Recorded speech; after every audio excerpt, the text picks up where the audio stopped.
कभी कभी मुझे ख्याल आता है इंडिया मुझ में कि मैं इंडिया में। सुबह से शाम तक, दिन से रात तक, कभी गली गलियारे में तो कभी बाजारों में,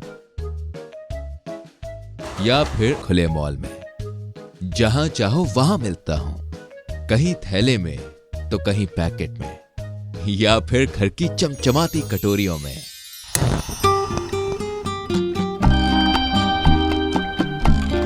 कटता हूं, पकता हूं, घुलता हूं, भुनता हूं, कभी सूखे में तो कभी गीले में। सबका दोस्त यार हूं, जैसा चाहो वैसा माहौल बना देता हूं। मम्मी पापा, दादा दादी, चाचा चाची, भैया भाभी,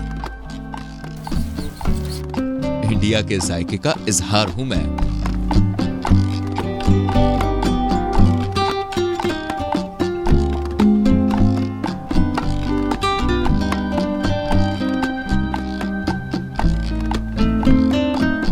कहते तो सभी हैं, पर सिर्फ मैं और सिर्फ मैं ये कह सकता हूं, सुबह से शाम तक, दिन से रात तक।